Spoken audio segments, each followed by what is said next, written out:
Assalamualaikum warahmatullahi wabarakatuh. Kembali lagi kita belajar literasi bahasa Indonesia untuk persiapan SNMPTN. Kali ini kita akan membahas soal-soal literasi bersama saya, Kak Gia. Baik, kita langsung saja ke soal yang pertama. Di sini ada grafik dan juga bacaan. Nah, teman-teman, ketika ada soal seperti ini, ingat ya, jadi harus selalu membaca soalnya terlebih dahulu. Kita baca soal nomor satu. Berdasarkan pemahaman kamu terhadap bacaan tersebut, manakah pernyataan yang tidak tepat?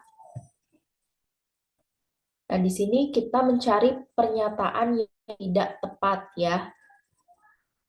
Nah, tapi kalau misalkan ada pertanyaan mencari pernyataan, berarti otomatis kita menggunakan teknik membaca skimming, bukan teknik membaca scanning, yang mana berarti kita membaca keseluruhan isi teks terlebih dahulu. Kita baca ya. Data Badan Pusat Statistik atau BPS mencatat jabatan manajer di perusahaan-perusahaan Indonesia masih didominasi laki. Dalam 3 tahun terakhir, angka tertinggi ada di 2016, besar 75,83%. Nah, sebaliknya, hanya 24,17% jabatan manajer yang diisi oleh perempuan. Meskipun laki-laki masih mendominasi jabatan manajer, namun jumlahnya mulai berkurang perlahan pada 2017 dan 2018. Masing-masing sebesar 73,37% dan 71,3%. Kepercayaan terhadap perempuan untuk mengemban tugas sebagai manajer pun bertambah. 2017 sebanyak 26,63% perempuan menjabat sebagai manajer. Nah, tahun berikutnya naik menjadi 28,97%.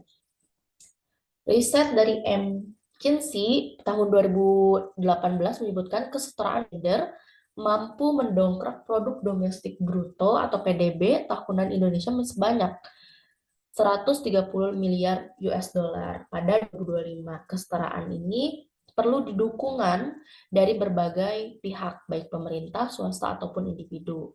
Nah, jika kita lihat opsi A, perempuan sudah mendominasi jabatan manajer pada tahun 2017 dan 2018. Di sini pernyataannya tidak tepat. Kenapa?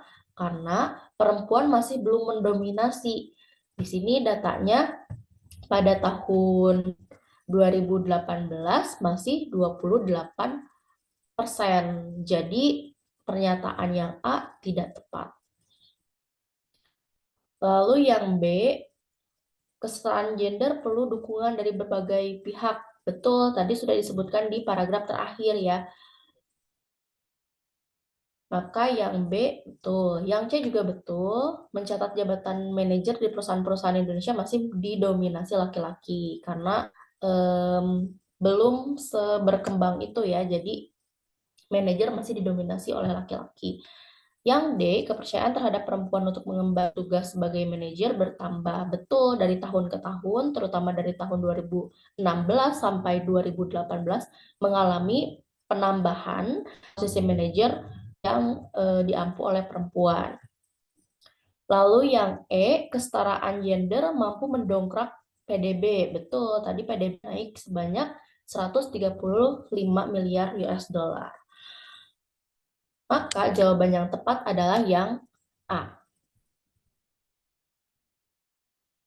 Oke, selanjutnya kita ke soal nomor 2. Di sini pertanyaannya, kesimpulan yang tepat berdasarkan teks tersebut adalah, nah untuk mencari kesimpulan kita harus melihat, perhatikan setiap gagasannya ya, jadi kita harus melihat gagasan dari setiap paragrafnya, lalu kita juga harus memastikan pernyataannya juga harus tepat, seperti itu. Kita coba lihat opsi A. Mau sekeras apapun usaha perempuan dan manajer akan terus didominasi oleh laki-laki. Ini bukan simpulan, ini merupakan opini pembaca saja, atau di sini juga tidak berkaitan ya. karena di sini hanya menyajikan data yang berupa grafik penambahan manajer perempuan dari tahun ke tahun. Jadi bukan usaha perempuan untuk menduduki jabatan manajer. Maka yang A ini kesimpulan yang salah. Lalu yang B, tingkat kepercayaan terhadap laki-laki untuk mengemban tugas sebagai manajer menurun drastis. Disebut menurun drastis tepat karena di sini menurunnya secara perlahan. Begitu juga dengan pertambahan ya dari manajer perempuan. Ini juga sedikit demi sedikit ya. Jadi tidak menurun secara drastis. Maka pernyataan yang B juga tidak tepat. Lalu yang C, menurut data selama 3 tahun terakhir tingkat kepercayaan terhadap perempuan untuk mengemban tugas sebagai manajer menurun drastis. Nah, untuk kata menurun saja ini sudah salah. Kenapa? Karena dari tahun ke tahun selama 3 tahun terakhir ini justru menambah ya, bukan menurun. Maka jawaban yang C salah. Selanjutnya, jawaban yang D, meskipun laki-laki mendominasi jabatan manajer, tetapi tingkat kepercayaan terhadap perempuan mengemban tugas sebagai manajer bertambah. Iya, betul ya. Ini mewakili seluruh isi gagasannya. Maka jawaban yang paling tepat adalah yang D. Adapun yang E, meskipun laki-laki masih mendominasi, tetapi tingkat kepercayaan terhadap laki-laki mulai menurun untuk mengemban tugas sebagai manajer, ini kurang tepat karena yang dibahas di sini dari segi judul, lalu setiap paragraf ini melibatkan pembahasan mengenai perempuan juga. Jadi tidak hanya berfokus kepada laki-laki. Maka yang E ini tuh kurang mewakili kesimpulan pada teks tersebut. Maka jawaban yang paling tepat adalah yang D. Baik, kita beralih ke soal berikutnya. Soal nomor 3. Di sini kita melihat grafik ya. Pada grafik, berikut pernyataan yang paling tepat. Nah, di sini ada grafik dari tahun ke tahun, mulai dari tahun 2016, 2017, dan 2018. Apakah yang A, pada tahun 2017, tingkat kepercayaan terhadap perempuan untuk mengemban tugas sebagai manajer berkurang menjadi di bawah 20%? Nah, ini kan tadi di paragraf kedua, mulai dari tahun 2016 ya, tadi kan kalau di paragraf 24%, lalu di paragraf 2 2017-nya 26%. Nah, 26% apakah di bawah 20%? Tentu saja tidak, karena 26% itu berarti di atas 20%. Maka jawaban yang A salah. Lalu yang B, tahun 2018, 90% jabatan manajer dipegang oleh laki-laki. Di sini sudah salah juga, karena dari tahun ke tahun ini masih sekitar 70%-an. Maka jawaban yang B juga pasti salah.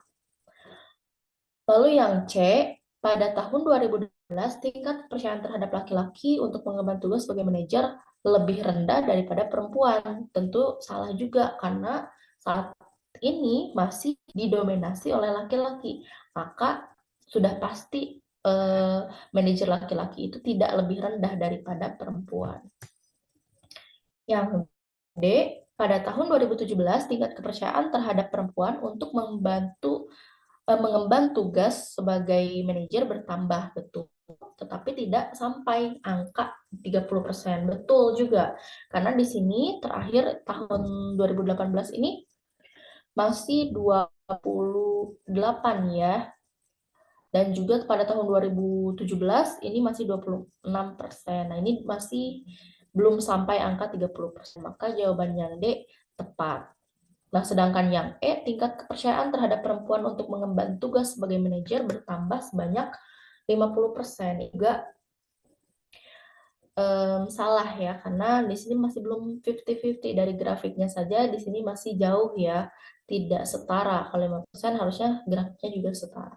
Maka jawaban yang paling tepat adalah yang D. Untuk selanjutnya, Pada soal nomor 4, berdasarkan pernyataan pada poin 3 dapat diasumsikan bahwa kita berarti fokus kepada poin nomor 3. Buah segar jauh lebih baik. Buah-buahan memang kaya akan serat dan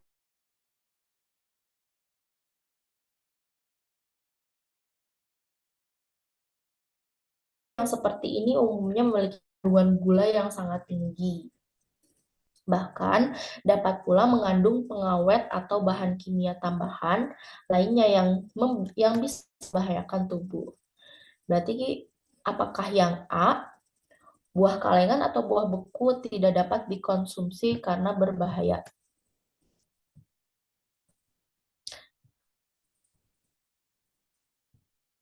Ini kurang tepat ya, bukan tidak boleh dikonsumsi, tetapi eh, gulanya lebih tinggi ya. Jadi buah yang sudah diproses itu gulanya lebih tinggi. Jadi berbahaya, bisa membahayakan tubuh, tapi bukan berarti tidak dapat dikonsumsi.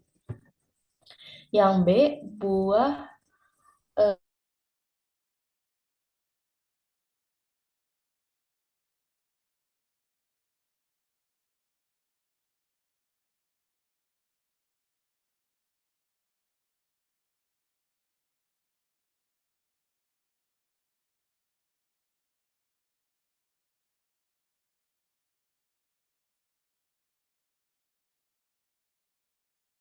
kan di sini tuh gula yang lebih tinggi, maksudnya adalah buah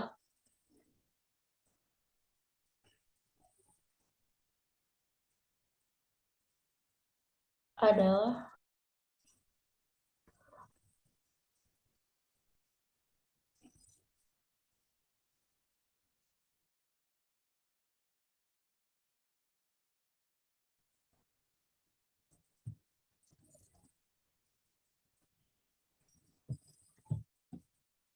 baik. Selanjutnya yang C, kandungan yang tidak baik untuk tubuh mungkin terdapat pada buah beku.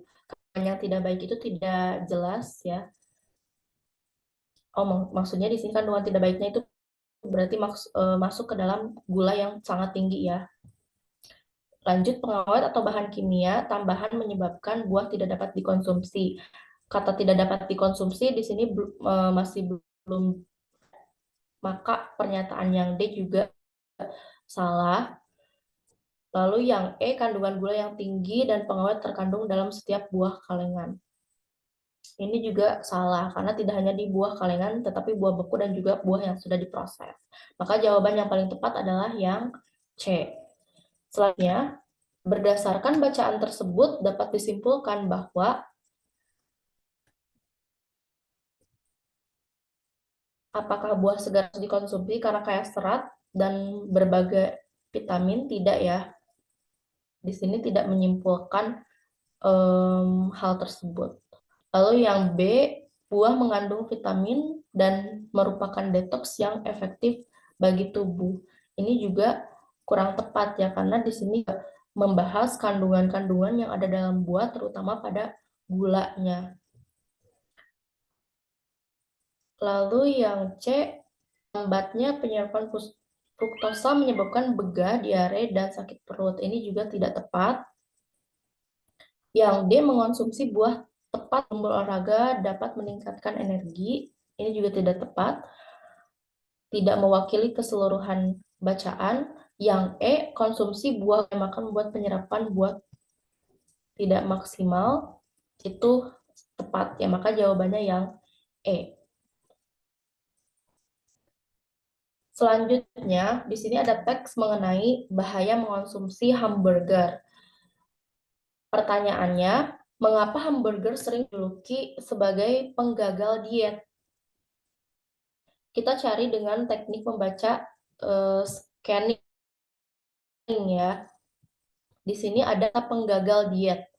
Penggagal diet di sini maksudnya adalah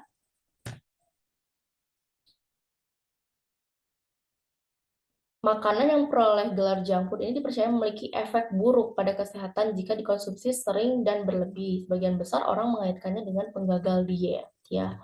Nah, berarti apakah yang A? Karena rata-rata porsi hamburger memiliki sekitar 540 kalori? Tidak ya. Apakah yang B? Karena junk food hanya dapat memberikan efek kenyang selama 40 menit hingga 1 jam. Ini juga tidak tepat. Karena kalau misalkan berkaitan dengan waktu, itu ada di paragraf 2. Sedangkan penggagal diet di sini fokus ke paragraf 1. Apakah yang C? Karena metabolisme tubuh setiap individu membutuhkan waktu 3 hari untuk mencerna. Ini juga tidak tepat karena berkaitan dengan waktu. Yang D, karena hamburger selalu memiliki efek buruk pada kesehatan jika dikonsumsi berlebih. Ini juga tidak tepat. Yang E, karena hamburger mengandung zat tertentu yang membuat sulit memberikan sinyal kenyang. Ini juga kurang tepat ya. Mohon maaf, saya ini salah. Seharusnya yang D ya jawabannya, karena hamburger selalu memberikan efek buruk pada kesehatan yang jika dikonsumsi berlebih. Itu ada di paragraf pertama. Jadi seharusnya ini jawabannya yang D. Selanjutnya, nomor 7, apakah dampak yang akan terjadi dalam masyarakat jika hamburger menjadi makanan nomor 1 yang digemari dalam masyarakat tersebut? Nah, berarti kita cari dampak dari konsumsi hamburger. Apakah yang A, kenaikan berat badan seseorang? Tidak ya, karena di sini yang ditanyakan adalah masyarakat dalam konteksnya di sini masyarakat ya, bukan perseorangan. Jadi yang A ini kurang tepat. Yang B, peningkatan angka kematian yang signifikan, ini juga tidak tepat. Yang C, pemantauan kandungan gizi masyarakat oleh pemerintah, ini juga tidak tepat.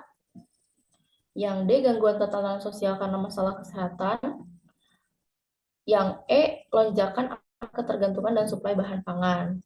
Jika kita lihat di paragraf pertama, di sini ada kata selain meningkatkan berat badan, hamburger juga memberikan dampak lain bagi tubuh menurut Lisa. Nah, dampaknya itu apa? Jika dilihat hamburger ini tuh ternyata oleh gelar junk food dipercaya memiliki efek buruk pada kesehatan. Nah, jika dijadikan makanan nomor 1 dalam kehidupan, maka dampaknya itu adalah pada kesehatan. Maka jawaban yang paling tepat adalah yang D. Selanjutnya, pada nomor 8, Rashford baru saja ada sebuah ilustrasi di sini ya. Rashford baru saja memakan habis 1 porsi hamburger. Efek yang paling cepat dirasakan Rashford adalah berarti ini efek yang dapat dirasakan oleh seseorang. Nah, yang A, perubahan natrium dan fruktosa menjadi lemak. Nah, ketika perubahan natrium dan fruktosa menjadi lemak, itu tidak langsung dirasakan oleh seseorang. Maka yang A itu kurang tepat ya. Yang B, peningkatan tenaga dan rasa ingin makan. Ini bisa jadi karena ini memang bisa dirasakan oleh seseorang ketika sudah memakan hamburger. Juga di paragraf 2 dan 3 ya. Setelah itu pemakan hamburger akan merasa lapar kembali, makanan yang lebih ya. Walaupun energi tubuh sudah digunakan ya untuk mencerna hamburger, maka ini bisa jadi yang B karena dirasakan langsung oleh seseorang. Kalau yang C, peningkatan gula itu kan nggak bisa dirasakan secara langsung ya. Yang D juga tidak dirasakan secara langsung. Yang E juga. Maka jawaban yang paling tepat adalah yang E.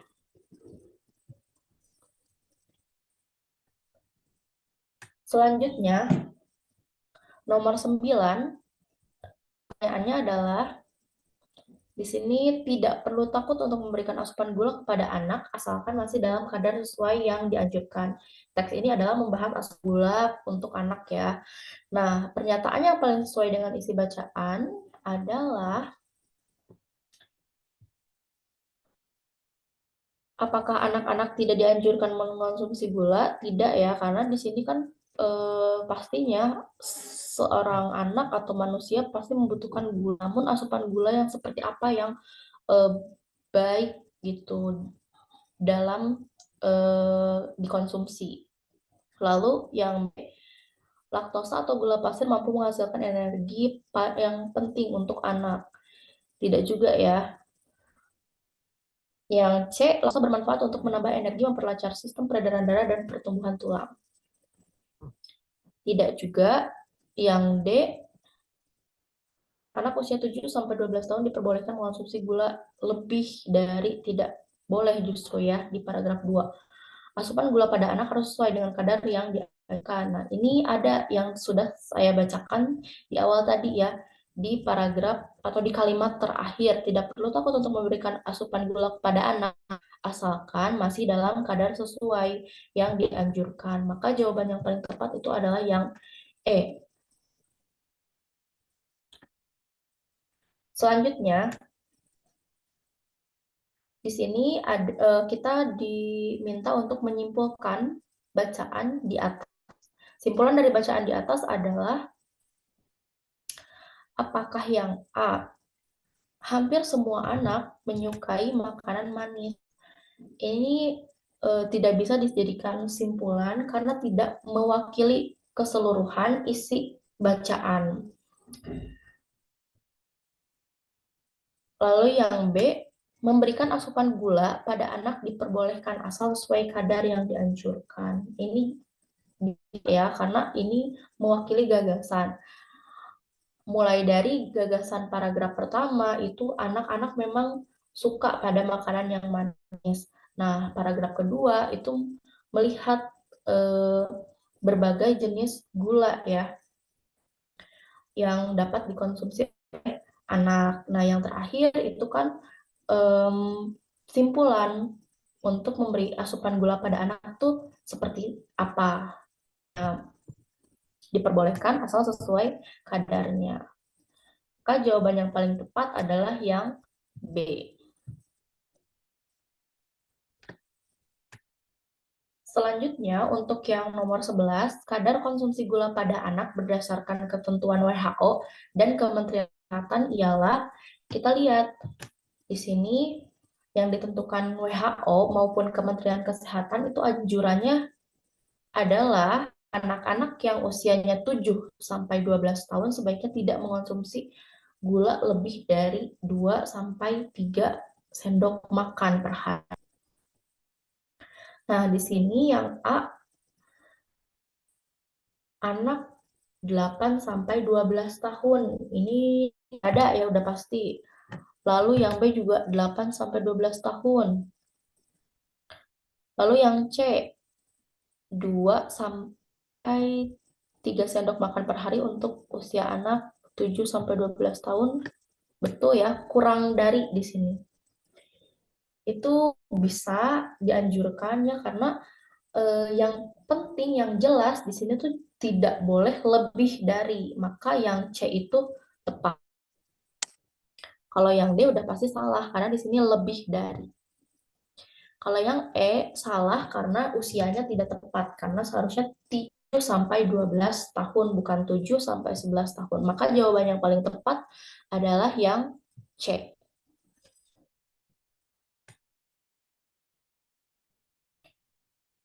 Baik, pertanyaan selanjutnya, berdasarkan bacaan di atas, apa yang dimaksud dengan laktosa? Kita teknik membaca scanning. Kita cari kata mana yang memuat laktosa.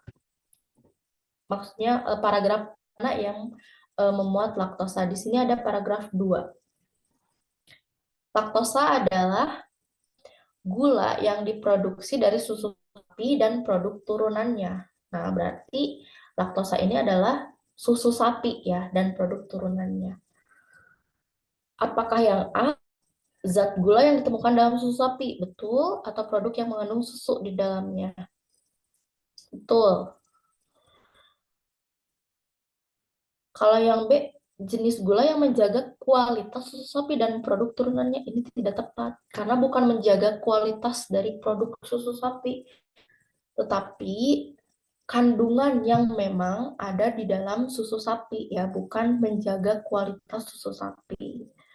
Jadi yang salah. Yang C, jenis gula yang bermanfaat untuk otak anak, memperlancar sistem pencernaan, serta menjaga daya tahan tubuh. Nah, pada kata daya tahan tubuh ini kurang tepat karena laktosa ini justru bukan buat daya tubuh, tapi untuk perkembangan atau pertumbuhan tulang ya. Yang D juga salah, gula pasir yang menghasilkan energi. Ini sudah pasti salah ya, karena kalau yang gula pasir itu bukan laktosa, tetapi sukrosa. Yang E, susu sapi atau sejenisnya yang mengandung gula dengan kadar tertentu. Ini kurang tepat ya. Maka jawaban yang paling tepat adalah yang A.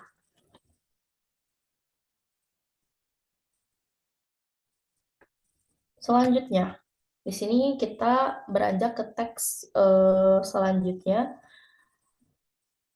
Pertanyaannya adalah pernyataan yang sesuai dengan teks tersebut adalah, nah kalau kayak gini berarti kita harus baca keseluruhan teks dengan teknik membaca skimming atau membaca informasi.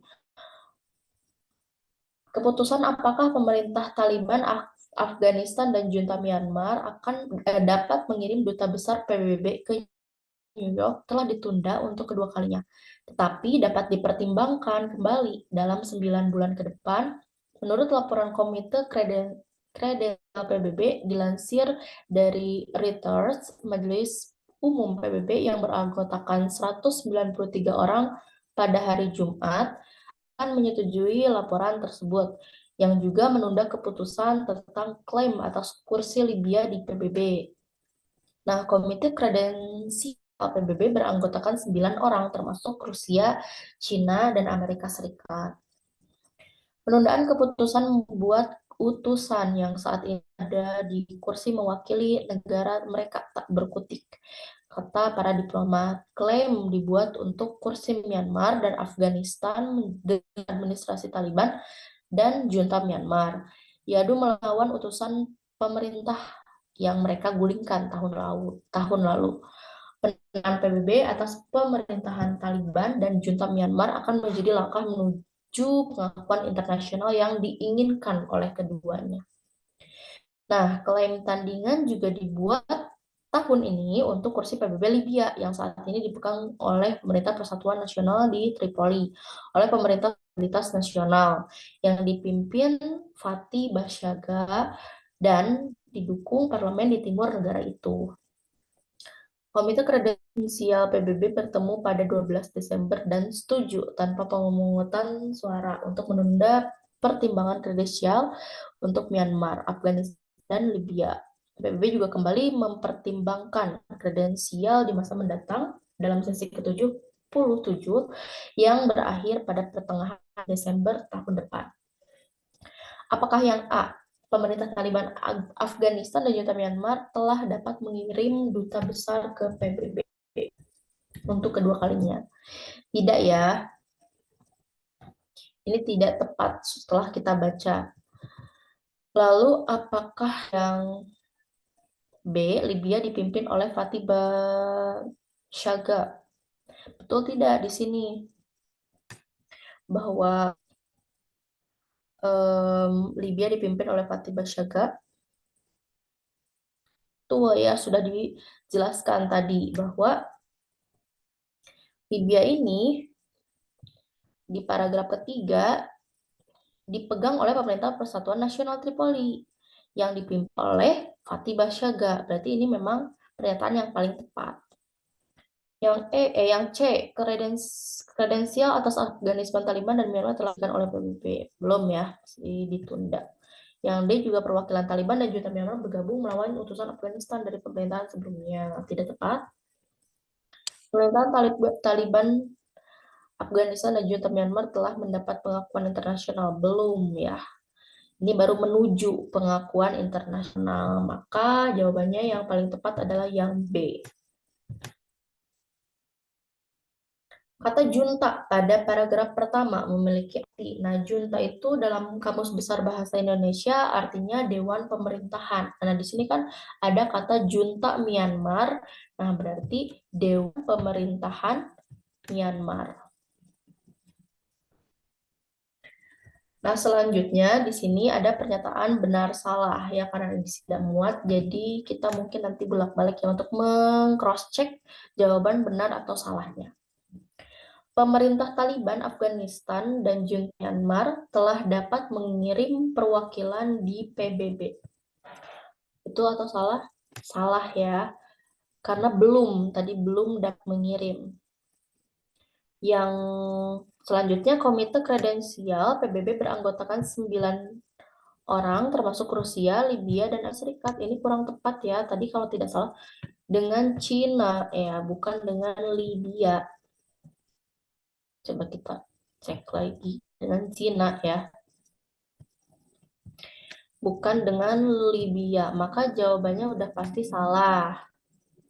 Nah, selanjutnya sidang Komite Kredensial PBB pada 12 Desember menghasilkan keputusan menunda keanggotaan Myanmar. Betul ya, tadi kan ditunda dulu keputusannya. Apa jawabannya? Tuh, lalu pemerintah Taliban Afghanistan dan junta Myanmar diakui dalam PBB sebelum mendapatkan pengakuan internasional. Betul, untuk menuju pengakuan dari internasional tadi harus diakui oleh PBB lebih dahulu ya. Apa jawabannya benar. Terjadi persaingan antara junta militer dan pemerintah sipil Myanmar dalam mendapatkan pengakuan PBB. Ini betul ya, karena di sini junta Myanmar harus mengakui PBB dan persaingan dengan junta militer. Next, kita ke soal berikutnya mengenai gagasan utama. Kita lihat di paragraf pertama, gagasan utamanya itu yang mana? Ingat ya, jadi kalau misalkan menentukan gagasan utama, kita bisa lihat dari kalimat yang umum atau kalimat yang menyimpulkan. Kalimat umum biasanya ada di awal paragraf, sedangkan kalimat yang menyimpulkan itu biasanya ada di akhir paragraf. Nah, kita untuk lebih mudah, cara menentukan kalimat yang menyimpulkan itu ada di kalimat terakhir. Nah, kalimat terakhir itu biasanya kalau bukan ada ada konjungsi yang menyimpulkan seperti oleh karena itu, oleh sebab itu, dengan demikian, jadi, dan sebagainya. Nah, di sini kalimat terakhir dari paragraf tersebut adalah kalimat nomor 5. Nah, sedangkan di kalimat nomor 5 di sini tidak ada konjungsi-konjungsi yang menyimpulkan. Maka kita asumsikan bahwa kalimat utamanya yang menjadi gagasan utama adalah terletak pada kalimat pertama. Kalimat pertama berbunyi, kota Louisville di Kentucky, Amerika menyetak sejarah karena memberikan kompensasi sebesar 12 juta dolar kepada keluarga Taylor yang meninggal di rumahnya akibat penggerebekan oleh polisi. Nah, di sini juga ada konjungsi akibat ya. Konjungsi akibat itu sama dengan konjungsi kausalitas atau disebut juga penyimpulan ya, karena kan tadi kalau konjungsi penyimpulan dalam antar kalimat itu seperti oleh karena itu, oleh sebab itu, bisa juga akibatnya. Jadi, nah jika intra kalimat itu juga bisa akibat, lalu karena ya selanjutnya mengakibatkan. Nah, itu juga merupakan konjungsi kausalitas. Maka jawabannya apakah A. Kematian Tyler terjadi 6 bulan lalu? Belum disebutkan di kalimat satu ini mengenai kapan kematian Tyler. Maka jawabannya A udah pasti salah. Lalu yang B, memberikan kompensasi sebesar 12 juta dolar. Ini juga salah. Ya, karena ini belum dari akibatnya. Lalu yang C, penggerakan kesetaraan berawal dari korban ke penggerbekan polisi. Betul, ini awal mulanya, akibatnya ya. Yang D dan C, yang D dan E udah pasti salah, maka jawabannya yang benar yang C. Karena ini berasal dari tadi, konjungsi kausalitas akibat ya. Itu bisa menemukan gagasan utama di paragraf pertama. Selanjutnya, ini pertanyaan nomor 17. Pertanyaan nomor 17 ini mengenai pernyataan yang tidak sesuai dengan bacaan. Lagi-lagi, jika pernyataan yang tidak sesuai, maka kita harus membaca keseluruhan isi paragraf. Polisi melakukan pembunuhan ketika melakukan penggerebekan, itu salah ya, karena meninggalnya di rumah. Tetapi bukan karena pembunuhan ya.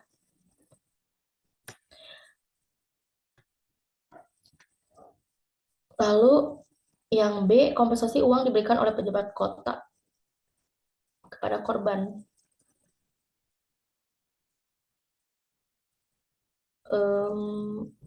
Di sini disebutkan kota saja ya.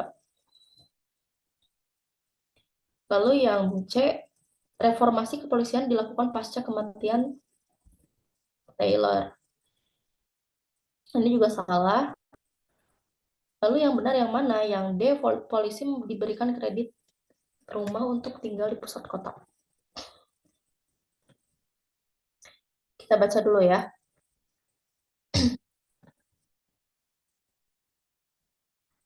Selain kompensasi materi, kompensasi juga berbentuk reformasi sistem kepolisian. Wali kota Louisville, Greg Fisher, menyatakan bahwa kematian Taylor 6 bulan lalu tidak hanya menjadi awal pergerakan kesetaraan ras di Louisville, namun patut juga diangkat Amerika Serikat. Saya tidak bisa membayangkan bagaimana kesedihan keluarga dan saya meminta maaf dari lubuk hati paling dalam atas kematian tersebut. Wali kota Greg juga menyatakan bahwa reformasi kepolisian kota dilakukan untuk mencegah peristiwa tersebut terulang kembali. Reformasi tersebut bertujuan untuk menciptakan konektivitas antara polisi dan masyarakat dengan memberikan kredit rumah kepada polisi di wilayah pinggiran kota. Nah, ini tidak tepat ya, karena harusnya ini pusat kota. Lalu yang E, setiap polisi melakukan pelayanan masyarakat. Ini jawabannya yang D ya, karena di sini di pinggiran kota, sedangkan yang D itu pusat kota. Selanjutnya, nomor 18.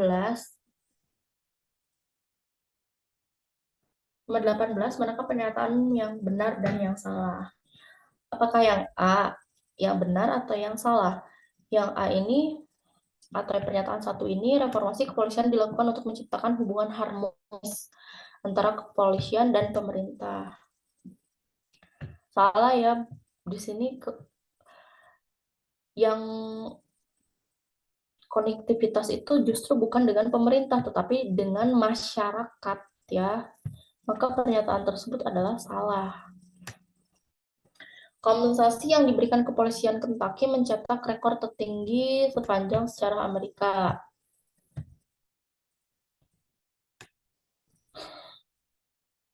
Betul ya, karena mencetak sejarah di sini karena memberikan kompensasi yang cukup besar sebanyak 12 juta dolar. Lalu kematian Breonna Taylor memberikan dampak nasional di Amerika Serikat. Betul ya, jadinya pemerintah lebih aware terhadap kasus tersebut. Selanjutnya, wali kota Greg membayarkan kompensasi secara langsung kepada keluarga Breonna Taylor.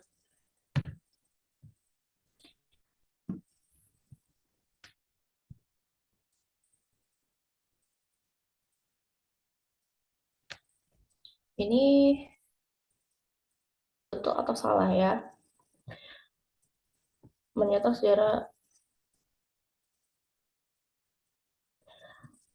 untuk yang ini, wali kota membayarkan. Di sini kurang tepat karena di sini justru pemerintahan kotanya ya, jadi tidak secara langsung wali kotanya. Maka jawabannya salah. Lalu kepolisian Louisville melakukan pelayanan masyarakat selama 2 jam per pekan terhadap Taylor. Ini salah juga ya. Tetapi ada masyarakat karena kan keluarganya ini adalah akibat dari kasus tersebut, akhirnya diperketatlah pelayanan masyarakat. Nah, 2 jam per pekan ini bukan hanya untuk keluarga Breonna Taylor, tetapi juga kepada seluruh masyarakat. Maka pernyataan tersebut adalah salah.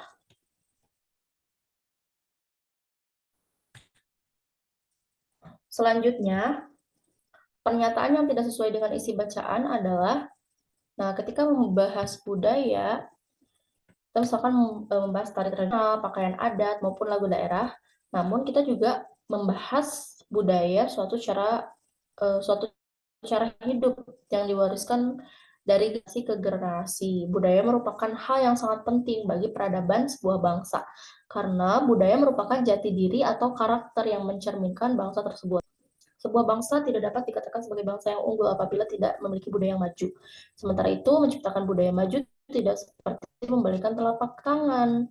Perlu ada cambuk dari dalam diri bangsa itu sendiri untuk bisa menjadi bangsa yang memiliki budaya. Nah, di sini pernyataan yang tidak sesuai dengan isi bacaan adalah apakah yang A, budaya merupakan jati diri sebuah bangsa. Ini justru tepat ya, bukan sesuai. Lalu yang B, bangsa yang unggul adalah bangsa yang memiliki budaya maju. Betul, seharusnya ya. Yang C, menciptakan budaya maju tidak mudah. Betul, tadi sudah disebutkan bahwa tidak semudah membalikan telapak tangan. Yang D, bangsa yang unggul belum tentu memiliki budaya maju. Jelas salah ya. Nah, ini pernyataan yang tidak sesuai. Karena bangsa yang unggul itu justru harus memiliki budaya yang maju. Maka jawabannya adalah yang D. Inti bacaan di atas, nah inti itu berarti sama dengan gagasannya. Apakah yang A?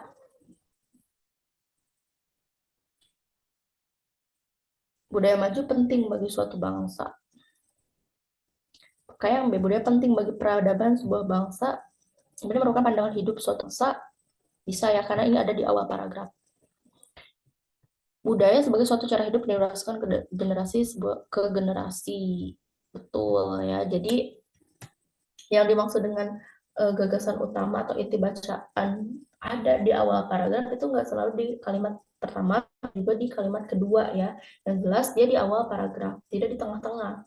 Nah, yang salah justru kalau misalkan ada di 3 atau 4, misalnya itu udah pasti kurang tepat. Tapi kalau misalkan di kalimat 5 atau 6 itu bisa jadi ya, karena itu masih bagian dari akhir paragraf.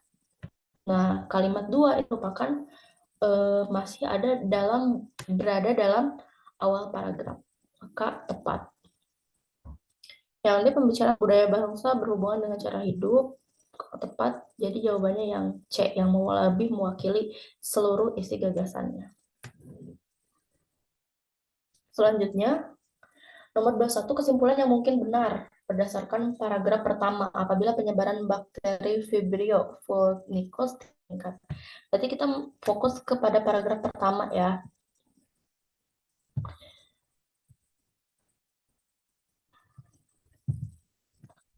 Oke, di sini para ilmuwan memperingati peningkatan infeksi bakteri yang berproses fatal akibat pemanasan global. Studi baru menunjukkan bahwa perubahan iklim telah meningkatkan jumlah dan penyebaran infeksi di sepanjang pantai Amerika. Studi baru dipimpin oleh University of East Anglia, UAE, Inggris, menunjukkan bahwa jumlah infeksi Vibrio vulnicus di sepanjang pantai timur AS telah meningkat dari 10 sampai 80 per tahun selama 30 tahun terakhir. Tiap tahunnya bakteri Vibrio vulnificus tumbuh di perairan pantai, dangkal yang hangat, dan dapat menginfeksi luka gigitan serangga selama kontak dengan air laut. Selain itu, setiap tahun kasus terjadi lebih jauh ke utara. Akhir 1980-an, kasus ditemukan Teluk Meksiko dan sepanjang pantai Atlantik Selatan, tetapi jarang terjadi di utara Georgia. Nah, kesimpulannya adalah pemanasan global tidak terjadi. Kenapa?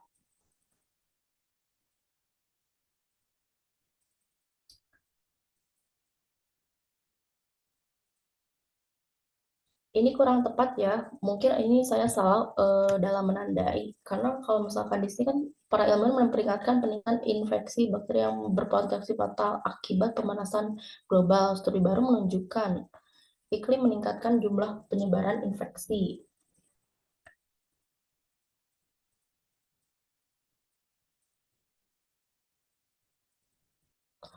Oh, mohon maaf. Jadi di sini di paragraf pada akhir 80-an kasus ditemukan Teluk Meksiko dan sepanjang pantai Atlantik Selatan, tetapi jarang terjadi di utara Georgia. Berarti di utara Georgia ini tidak penyebaran bakteri Vibrio. Kenapa tidak meningkat? Jika tidak meningkat, berarti pemanasan global tidak terjadi. Jawabannya tepat ya, yang D. Mohon maaf.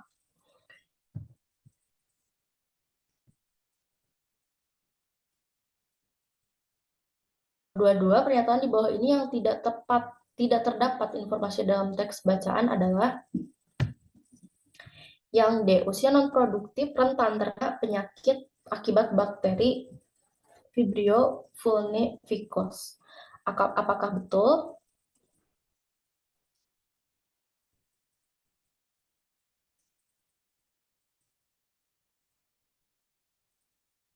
Nah, di sini belum ada penelitian mengenai usia non-produktif rentan terkena penyakit akibat bakteri Vibrio vulnificus. Usianya berapa, atau seseorang yang lansia atau bagaimana, ini tidak berkaitan dengan usia. Maka jawaban yang D memang tepat karena tidak terdapat informasinya di dalam teks tersebut. Nah, kalau misalkan bakteri Vibrio vulnificus itu menyerang tubuh seseorang, penyakit apa yang ditimbulkan? Nah, di sini merusak daging. Betul ya, jadi di paragraf kedua dan ketiga, di situ dijelaskan bahwa penyakit yang ditimbulkan oleh Vibrio vulnificus itu merusak daging. Pun di paragraf pertama juga disebutkan jika menginfeksi luka atau gigitan serangga, maka ini akan merusak luka tersebut dan akan merusak gigitan serangga tersebut. Maka dapat disimpulkan bahwa penyakit yang ditimbulkan adalah merusak daging. Selanjutnya, apa yang ditunjukkan oleh studi baru berkaitan dengan perubahan iklim? Di sini studi baru menyebutkan bahwa akan meningkat ya jumlah infeksi Vibrio vulnificus di sepanjang pantai timur AS telah meningkat. Ini ditunjukkan pada kalimat nomor 3 studi baru yang dipimpin oleh UEA tadi, itu meningkat di sepanjang pantai timur AS. Nomor 25, kalimat dalam teks bacaan menunjukkan pernyataan opini adalah, nah untuk pernyataan opini itu berarti 4 ciri-ciri dalam menentukan opini. Yang pertama, itu pernyataannya itu belum pasti. Jadi pernyataannya itu berupa pendapat yang pertama, lalu belum pasti, bersifat subjektif, dan bermakna denotatif. Nah, apakah yang 10? Yang 10 ini tentu bukan ya. temuan tersebut telah dipublikasikan. Berarti kalau misalkan telah dipublikasikan, kejadian tersebut sudah terjadi, maka itu tidak disebut opini. Lalu yang nomor 4, bakteri Vibrio dapat menginfeksi luka. Nah, ini sesuatu hal yang sudah pasti karena diteliti atau dipublikasikan melalui studi baru. Maka yang 4 juga fakta, bukan opini. Kalau yang B, peneliti memperkirakan. Nah, memperkirakan ini kan belum pasti, belum terjadi, bersifat subjektif juga ya. Maka jawaban yang paling tepat adalah yang C, karena masih dalam tahap perkiraan. Selanjutnya, nomor 26, gagasan pokok dari teks bacaan tersebut adalah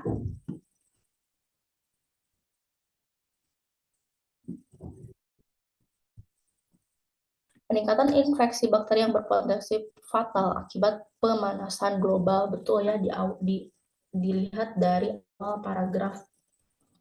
Itu para ilmuwan kan sudah menyebutkan bahwa peningkatan infeksi bakteri ini akan berpotensi fatal apabila ada pemanasan global.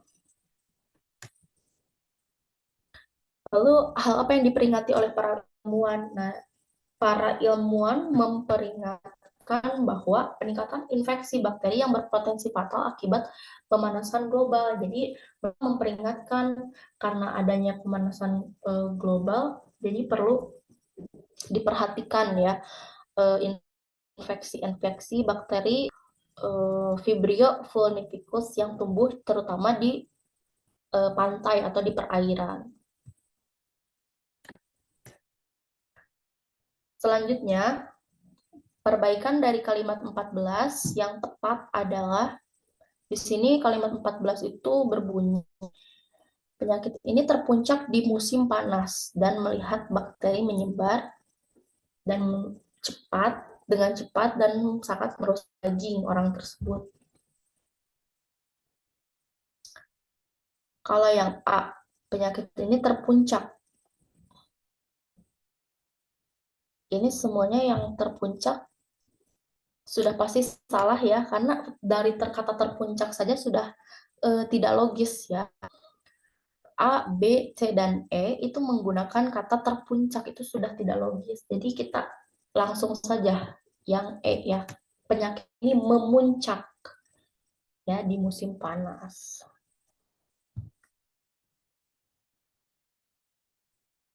Selanjutnya, rangkuman yang tepat. Nah, rangkuman ini kan berarti dilihat dari semua paragrafnya. Coba kita mulai rangkum dari paragraf pertama. Ilmuwan fisika di NOAA menemukan dampak parah perubahan iklim bagi lautan. Lalu di kedua perlu diketahui bahwa sudah lama diketahui bahwa lonjakan suhu air di permukaan dapat merusak ekosistem laut. Perubahan iklim dapat merusak iklim laut. Lalu ini merupakan fenomena global ya. Dan di paragraf terakhir, laut menyerap sekitar 90% kelebihan panas dari pemanasan global akibat perubahan iklim. Nah, perubahan iklim ini menjadi dampak parah ya bagi lautan, terutama dalam ekosistem lautan. Jika dirangkum, langsung saja ya dari gagasan utamanya dulu, runut para ilmuwan menemukan dampak parah bagi apa lautan menyebabkan lonjakan suhu air permukaan sehingga merusak ekosistem laut. Jadi untuk merangkum ini kita urutkan dari awal ya, dari paragraf pertama, dari gagasan paragraf pertama sampai ke akhir seperti itu, sampai juga kalimatnya menjadi padu. Terakhir, hubungan kalimat 3 dan 4 adalah, kita coba lihat kalimat 3 dan 4 ini. Menurut mereka itu bisa terjadi masalah besar bagi makhluk hidup di dasar lautan. Dan apa yang disebut dengan dapat menghancurkan karena bertahan lebih lama. Ini menambahkan informasi. Kenapa menambahkan informasi? Kita lihat, kalau misalkan kalimat itu pasti berkaitan dengan konjungsi. Ya, konjungsi. Di sini ada konjungsi dan, walaupun sebenarnya konjung dan dalam kalimat awal awal kalimat ini kurang tepat, bahkan bukan kurang lagi, tidak tepat. Tetapi ya karena memang ada konjungsi dan di awal kalimat, antara kalimat 3 dan kalimat 4, ya berarti fungsi dan juga kan memang untuk menambahkan informasi. Maka jawaban yang paling tepat memang yang C, menambahkan informasi. Oke, baik. Mungkin itu saja untuk pertemuan pembahasan soal literasi bahasa Indonesia pada kali ini. Terima kasih sudah menyimak dan mendengarkan. Semangat selalu dan semoga SNBT-nya dilancarkan. Terima kasih. Wassalamualaikum warahmatullahi wabarakatuh.